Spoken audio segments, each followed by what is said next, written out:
नमस्कार प्रिय मित्रों, स्वागत है आप सबका हमारे YouTube चैनल ज्ञान सिंधु पर। इस वीडियो में हम आज विवाह से आगे का क्रम जानेंगे। अब तक हमने विवाह सीखने के क्रम में कन्या तथा वर के 7 वचनों तक जाना था। इस वीडियो में हम वचन संपूर्ण हो जाने के पश्चात जलाभिषेक की विधि जानेंगे। जब सप्तपदी हो जाती है तब उसके पश्चात जलाभिषेक होता है। तो इस विधि में अब हम जलाभिषेक की विधि जानने वाले हैं। आप सभी से निवेदन है, जो भी दर्शक चैनल पर नए जुड़ रहे हों वह हमारे चैनल को सब्सक्राइब करके बेल आइकन को प्रेस कर लें तथा आल पर क्लिक कर लें, जिससे हमारी सारी वीडियो की नोटिफिकेशन आपको समय समय पर मिलती रहे। आरंभ करते हैं आज का अपना विषय। अब जलाभिषेक करने के लिए वर तथा कन्या का विवाह मंडप में कलश रखा होता है पहले से प्रतिष्ठित। उस कलश का जल लेकर के वर तथा कन्या के ऊपर उस जल को हल्का हल्का छोड़ना है, प्रक्षेपण करना है और यह मंत्र को बोलना है आचार्य जी को। ओम आपः शिवाः शिवतमाः शान्ताः शान्ततमास्तास्ते कृण्वन्तु भेखजं मा। पुनः कुंभ से जल लेकर, अर्थात वही जो घड़ा रखा हुआ है विवाह मंडप में स्थापित पहले से कलश, उससे पुनः जल लेकर के पुनः छोड़ना है वर तथा कन्या के ऊपर। ओम आपो हिष्ठामयो भुवस्तान ऊर्जे दधातन महेरणाय चक्षसे जो वाह शिवतमो रसस्तस्य भाजयते हनः उसतीरिव मातरः तस्मा अरंगमामवो यश्चक्षयाय जिन्वथ आपो जनयथाचनः। इस प्रकार से यह जल प्रक्षेपण जलाभिषेक की विधि कर लेने के बाद, अगर दिन में विवाह हो रहा है तो वर तथा कन्या भगवान सूर्य नारायण का दर्शन करें, उनको नमस्कार करें। अगर रात्रि में विवाह हो रहा है तो ध्रुव तारा का वर तथा कन्या दर्शन करें और ध्रुव तारे को नमस्कार करें। तो सर्वप्रथम भगवान सूर्य नारायण को दर्शन करने तथा नमस्कार करने का मंत्र। ओम तच्चक्षुर्देवाहितं पुरस्ताच्छुकरमुच्चारत पश्येम शरदः शतं जीवेम शरदः शतगुं शृणुयाम शरदः शतं प्रब्रवाम शरदः शतमदीनाः श्याम शरदः शतं भूयश्च शरदः शतात। और भगवान सूर्य नारायण को इस प्रकार से नमस्कार कर लेने के बाद उनके लिए एक पुष्प अपने सम्मुख छोड़ दें। अगर अब रात्रि में विवाह हो रहा है तो रात्रि में तो सूर्य अस्त रहते हैं, तो उस समय रात्रि में ध्रुव तारे का दर्शन करना चाहिए और इस मंत्र को आचार्य जी को बोलना चाहिए। ओम ध्रुवमसि ध्रुवं त्वा पश्यामि ध्रुवैधिपोक्षो मयि मह्यं त्वा दाद्बृहस्पतिर्मया पत्या प्रजावती संजीव शरदः शतं मा। ध्रुव तारा दर्शन हो जाने के पश्चात अब हृदयालंबन की विधि होती है। हृदयालंबन में वर वधू के दाहिने कंधे पर से अपना हाथ ले जा करके वधू के हृदय का स्पर्श करे और आचार्य जी इस मंत्र को बोलें। ओम मम व्रते ते हृदयं दधामि मम चित्त मनुचित्तं ते अस्तु मम वाचमेकमनाजुषस्व प्रजापतिष्ट्वा नियुनक्तु मह्यं मा। हृदयालंबन हो जाने के बाद अब सुमंगलीकरण अर्थात सिंदूर दान की विधि होती है।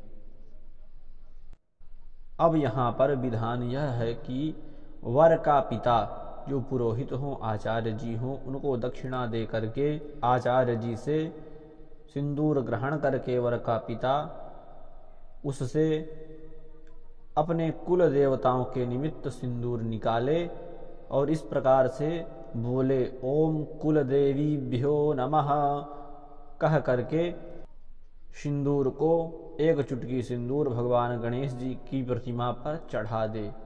जब वर का पिता यह विधि कर दे तब अब वर अपनी अनामिका उंगली से वधू की मांग में सिंदूर लगाए 3 बार अच्छे से वधू की मांग में यहाँ पर वर को सिंदूर लगाना चाहिए। और आचार्य जी इस मंत्र को बोलें, ओम सुमंगली रियम वधूरिमागुं समेत पश्यत सौभाग्यमसिमयी दत्त्वा याथस्तं विपरेतन।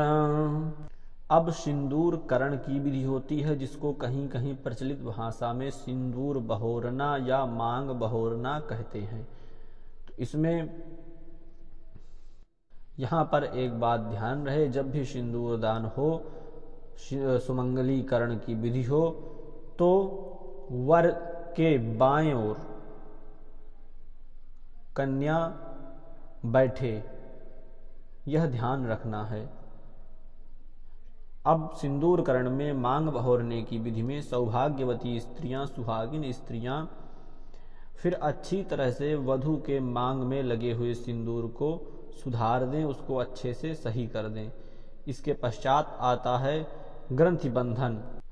पुरोहित जो आचार्य जी हों, वह वर तथा कन्या के कपड़े में परस्पर ग्रंथि बंधन करें और यह मंत्र को बोलें, जादावधनन्दाक्षायणा हिरण्यगुं सतानि कायसुमनस्यमानाः तन्म आबधनामि सतसारदाया युखमाञ्जरदष्टिर्जथा सम्मा। यह ग्रंथि बंधन की विधि हो जाने के बाद वर तथा वधू कोहबर, जिसको गुप्तागार कहते हैं, वहां पर जाएं और वहां पर थोड़ा सा लोकाचार की कुछ विधि होती है। जहां पर वो गुप्तागार होता है, वहां पर रखे हुए कुछ पारिवारिक देवताओं का पूजन होता है, जो स्त्रियां करती हैं वर तथा वधू को ले जा करके। फिर वापस वर तथा वधू विवाह मंडप में आए तो उससे आगे की विधि होती है स्विष्टकृत हवन। स्विष्टकृत हवन में वर वधू पुनः मंडप में आकर बैठते हैं और स्विष्टकृत आहुतियां छोड़ते हैं। यह आहुतियां भगवान ब्रह्मा से संबंध रख करके की जाती हैं। कोई ऐसा पात्र स्थापित कर दें अग्नि कुंड के पास, जो ब्रह्मा जी का पात्र हो, उसमें ब्रह्मा जी का पूजन कर लेना चाहिए। और इस प्रकार से एक ब्रह्मा जी की यहाँ पर आहुति छोड़नी चाहिए श्रुआ के माध्यम से। ओम अग्नये स्विष्टकृते स्वाहा इदम अग्नये नमः स्वाहा में श्रुआ से एक बार घी अग्निकुंड में छोड़ देना है और पुनः नमः बोलते हुए प्रोक्षणी पात्र में थोड़ा सा घी टपका देना है। इसके बाद आता है संस्रव प्राशन। प्रोक्षणी पात्र में छोड़े गए घृत का प्राशन, अर्थात जो आपने प्रोक्षणी पात्र में घी अब तक हवन करने में छोड़ा है, उसका थोड़ा सा घी अपने दाहिने हाथ की अनामिका उंगली से लेकर के अपने होठों में आपको लगा लेना है और इसके पश्चात आचमन कर लेना है और अपने हाथों को धो लेना है। तत्पश्चात होता है मार्जन। मार्जन में प्रणीता पात्र के जल से वर तथा कन्या के ऊपर आचार्य जी जल को छिड़कें और यह मंत्र पढ़ें, ओम सुमित्रिया न आप ओखाधयः सन्तु दुर्मित्रियास्तस्मै सन्तु जोस्मान्द्वेष्टि जंच वयं विखुमः। तत्पश्चात अब थोड़ा सा जल नीचे पृथ्वी में छोड़ दें। इसके बाद आता है पूर्ण पात्र साधन की विधि। पूर्ण पात्र साधन में जो ब्रह्मा जी का पूर्ण पात्र रखा हुआ है, तो पूर्ण पात्र साधन में ब्रह्मा जी को वह पूर्ण पात्र संकल्प सहित प्रदान करना है। ध्यान रहे, जब हमने हवन की विधि आरंभ की थी तो उससे पहले भगवान ब्रह्मा जी का वर्ण तथा आचार्य वर्ण की विधि हुई थी। तो किसी व्यक्ति को ब्रह्मा मान करके या आचार्य जी को ब्रह्मा मान करके वह पूर्ण पात्र अब संकल्प सहित आचार्य जी को समर्पित करना है। संकल्प इस प्रकार से है, ओम अद्य कृतैतद् विवाह होम कर्मणि कृतावेक्षण रूप कर्म प्रतिष्ठार्थम इदं पूर्ण पात्रम सदक्षिणाकम प्रजापति दैवतम। गोत्राय आचार्य जी गोत्र बोलें, सर्वणे अपना नाम बोलें, ब्रह्मणाय भवते संप्रददे उसको लेते हुए आचार्य जी स्वस्ति इस प्रकार से बोल दें।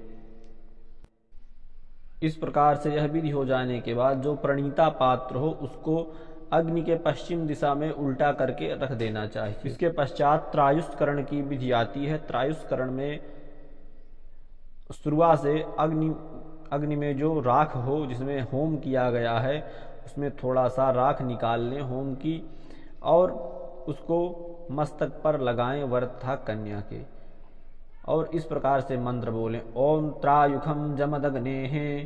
यह बोल करके ललाट अर्थात मस्तक में भस्म को लगाएं। कस्यपस्य त्रायुखम कंठे। यह बोल करके कंठ में लगाएं, गले में। जद्देवे खुत्रायुखम दाहिने कंधे पर लगाएं।